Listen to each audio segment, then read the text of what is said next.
패널로는 온라인으로 장호진 선생님, 장원영 선생님, 최준혁 선생님, 서준 선생님이 나와 계시고요.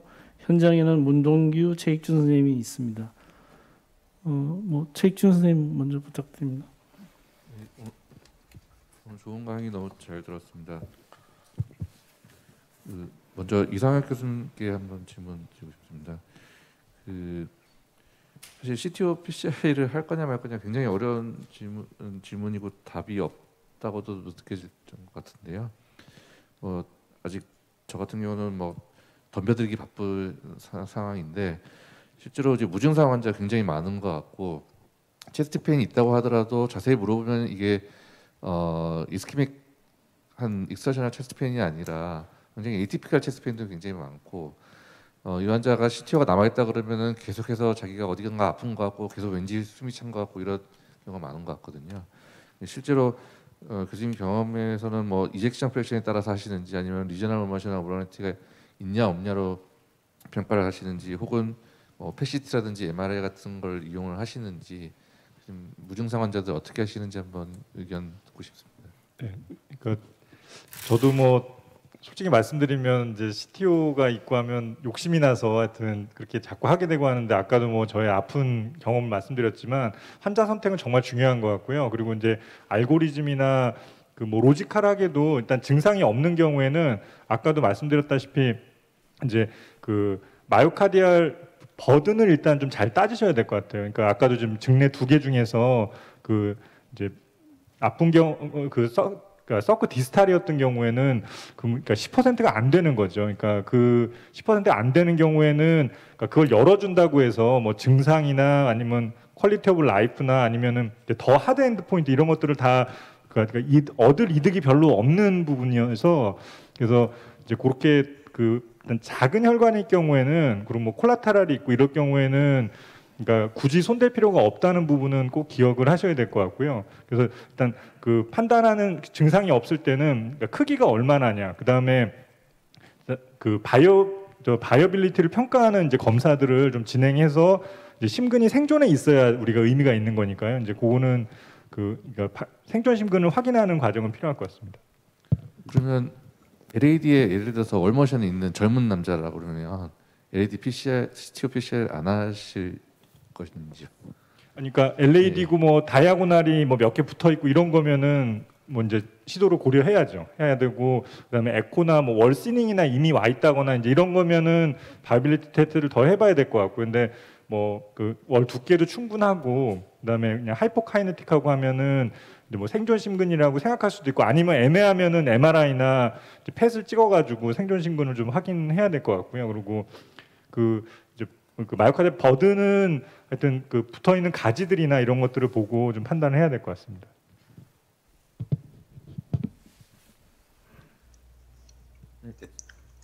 예, 이대서울 장우진입니다. 제가 이상혁 교수님한테 하나 말씀드리고 싶어서 말씀드리겠습니다. 죄송합니다.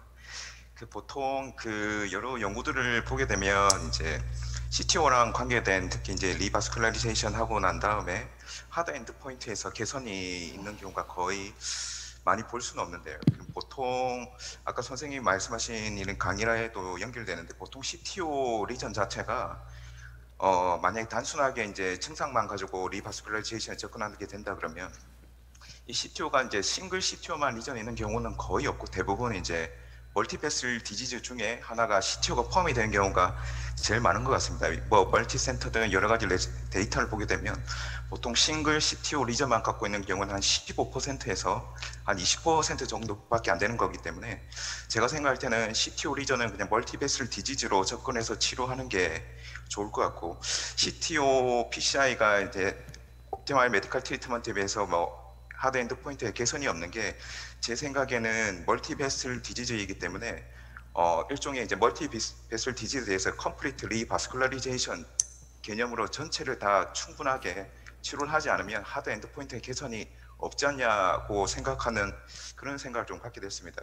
보통 우리 지금까지 나와 있는 데이터들을 보면 보통 이제 하드 엔드 포인트 개선이 있는 연구들을 유심히 따져보게 되면 대부분 석세스풀 PCI를 한 경우나 아니면 캐비지가 포함이 돼서 컴플리트 리바스큘라이제이션이 된 경우랑 비교한 경우에서는 옵티멀 메디컬 트리트먼트보다 하드 엔드포인트에 확실히 개선이 있는 것들을 많이 볼 수 있었거든요. 그래서 교수님 생각에서는 이거를 우리가 단순하게 CTO 리전이 증상 개선만 하는 것만 로만 생각하고 그냥 맞춰야 될지, 아니면 어떤 다른 우리 어떤 접근을 새롭게 해서 하드 엔드포인트 개선을 해야 되는 다른 방법으로 또 생각해 보는 거나 다른 방법을 만들어야 되는 건 어떤지, 그거에 대해서 어떻게 생각하시는지 궁금합니다. 네, 장훈준님 말씀 감사하고요.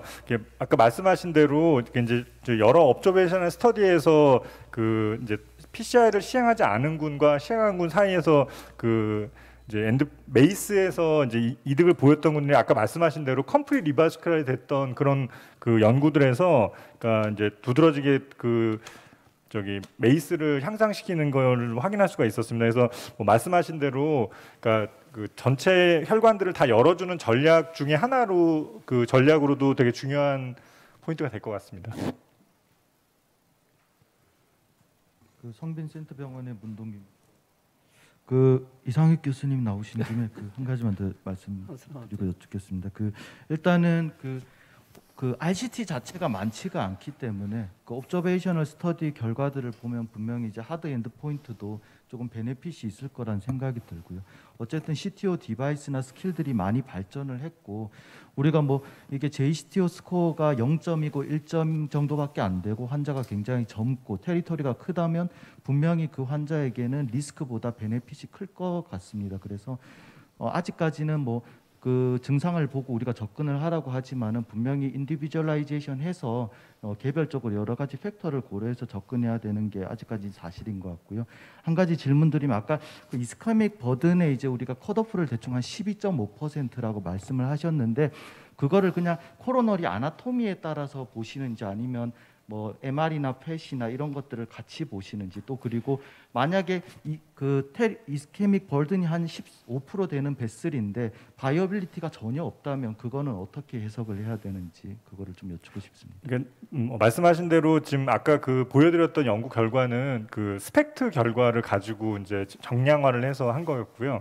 근데 이제 저희 병원도 그렇지만 이제 스펙트를 자유롭게 하거나 그 편하게 이렇게 다 시행할 수 있는 병원이 그렇게 많지는 않은 것 같습니다. 이게 스펙트를 이렇게 자유롭게 하는 병원이 많지 않고 해서, 하여튼 아니면 이제 MRI라든지 이런 것들로 해야 되는데, 이제 그런 검사들로 정량하는 걸 쉽게 할 수 있거나 뭐 비용 문제나 이런 여러 가지 좀 그러니까 뭐 장벽이 있는 건 사실인 것 같고요. 이제 그래서 이제 그냥 아나토미컬하게 좀 그러니까 뭐 어쌔하는 거죠. 그러니까 저희가 가정을 하고 이렇게 보고 있는 것 같고, 두 번째 말씀하시네요. 네, 근데 아니 그래서 바이어빌리티가 없다면은 그거는 손을 안 대는 게 저는 맞다고 생각합니다. 혹시 테리터리가 15%인데 바이어빌리티가 50% 정량화해서 그 정도 된다면 이게 손을 안 대는 게 맞다. 근데 이제 뭐 아까 말씀하신 대로, 근데 이제 아까도 제가 이렇게 알고리즘이나 몇 개, 근데 알고리즘도 이게 하나로 돼 있는 게 아니라 뭐 이제 주장하는 사람들마다 여러 개가 있어서 아까 알고리즘 여러 개 보여드렸는데, 하여튼 그러니까 리스크와 베네핏을 따질 부분들이 여러 가지가 있습니다. 아까도 말씀하신 대로 환자가 뭐 젊고 뭐 활동적이고 그다음에 콜라테랄의 상황 뭐 이런 것들 여러 가지를 봐야 될 것 같고, 이제 그런 컴플렉시티가 얼마나 높은지, 그리고 내가 있는 센터의 그런 그러니까 CTO 인터벤션의 뭐 경험이나 1년 볼륨이나 뭐 나의 경험 이런 것들이 다 좀 종합적으로 고려가 돼야 될 것 같고요. 근데 그런 이제 마지나라거나 경계에 있는 환자들은 그러니까 좀 더 인디비주얼라이제이션하고 또 뭐 가능하다면은 뭐 주변에 있는 선생님들과 아니면 병원에 이제 여러 뭐 영상의학과나 흉부외과나 이런 팀 어프로치 같은 것들을 좀 해볼 수도 있을 것 같습니다. 예, 수영학예성 한 분만 더 질문 받도록 하겠습니다. 예, 저 선생님 서준입니다. 저 이종영 선생님 강의에 대해서 잠깐 코멘트 및 질문 간단히 드리면, 아무튼 스탠 옵티미제이션은 CTO PCI 말고 저희 PCI인데 칩의 가장 중요한 포션 중에 하나라서 아이보스 보고 뭐 디지털 엣지 뭐 다이섹션 없이 잘 맞추는 거 중요하다고 생각이 든다. 그래서 잘 정리해 주셨는데요.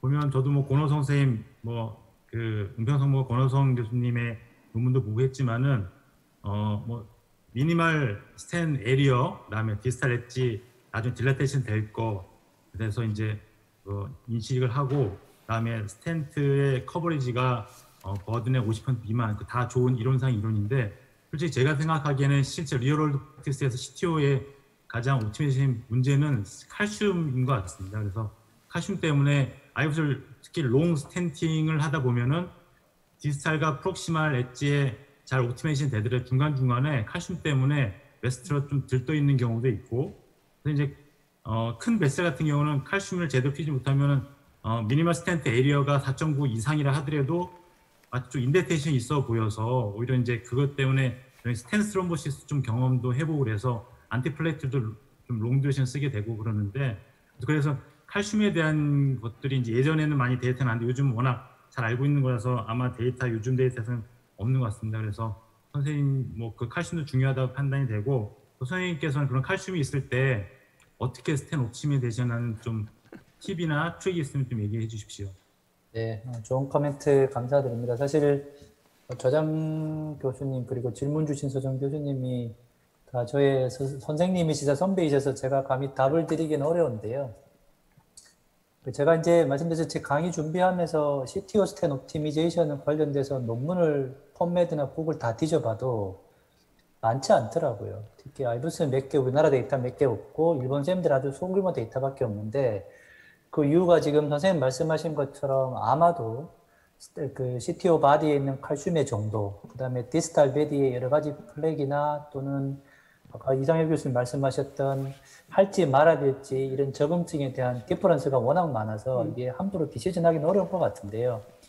개인적으로는 CTO 바디에 칼슘이 있으면 언급드렸던 것처럼 가급적이면 스몰 베슬부터 좀 많이 이렇게 스텝업으로 많이 하고 있고요. 그리고 로타를 하는 트레스홀드를 상당히 낮춰서 저는 CTO 바디에 주로 이렇게 많이 하고 있습니다. 왜냐하면 저희가 로타하다 문제되는 경우가 뭐 노리플로우나 이런 문제가 많으니까 오히려 CTO는 그런 그 로타를 처음 하는 스타트부터 시작해서 좀 경험하기도 좋고, 또 플랑 마디피케이션 워낙 디퓨즈하니까 하고 나면 디스탈 베드의 플로우도 잘 가고 있어요. 저는 주로 칼슘이 있고 벌려보고 잘 안 된다 그러면 로타 이런 것들도 많이 커팅도 좀 많이 쓰고 있는 것 같습니다.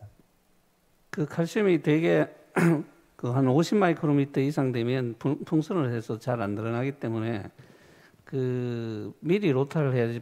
이게 스탠트를 넣고 언더 익스펜션 됐는데 또 이렇게 이제 NC 하면 이제 잘 늘어나는 게 운이 좋으면 잘 늘어나지만 또 안 늘어나는 경우가 있기 때문에 스탠트 넣기 전에 로타를 할 건지, 근데 버를 사용할 때도 1.5 정도 스타트 해가지고 1.75나 2.0 정도로 이렇게 갈아야지만 이렇게 칼슘이 많이 이렇게 아스렉톰이 되기 때문에 충분히 이제 우리가 옵티미제이션을 할 수가 있습니다. 그래서 미리 로타를 조금 해야 될 것 같으면 적극적으로 조금 고려를 하셔야지 이제 미니멀 에리어를 충분히 얻을 수 있겠고, 그 제가 시간 관계상 정리하는데 그 자꾸 이제 왜 CTO를 하느냐 하는데, CTO가 이제 정상 가지고 하면 굉장히 애매모호하고 환자가 멀티베슬 디지즈에서 그 스테미나 넌 스테미가 됐을 때 유일하게 그 환자의 에드버스 아웃컴이 CTO가 있느냐 없느냐입니다. 그래서 CTO가 있는 환자가 스테미나든지 넌 스테미 되면 굉장히 페이탈 치명률이 높기 때문에 우리가 CTO를 조금 적극적으로 이렇게 보고 바이업을 하고 테리토리 크다. 그럼 심톰이 애매모호하더라도 하면 환자가 굉장히 조금 엘브 펑션도 좋아지고 조금 해피해질 수가 있습니다. 그래서 너무 심톰으로 이렇게 PCR 하는 건 그렇게 권장하지 않고요. 그 다음에 윤혁준 선생님은 아무 질문 안 했는데, 우리가 레트로그레이드 할 때는 언제 할 거냐 이러면 안테그레이드가 이제 미리 필름을 보고 시네 엔조를 보고 또 CT 엔조도 있으면 좋겠고, 그래서 충분히 조금 해서 안테그레이드가 되게 한 20분 정도 스타트 해가지고 이렇게 안테그레이드 굉장히 어렵다고 생각하면 빨리 레트로로 전행해야지 전체 프로시저 타임을 줄일 수가 있겠습니다. 시간 관계상 더 토론할 건 많지만 이것으로 전부 마치도록 하겠습니다. 감사합니다.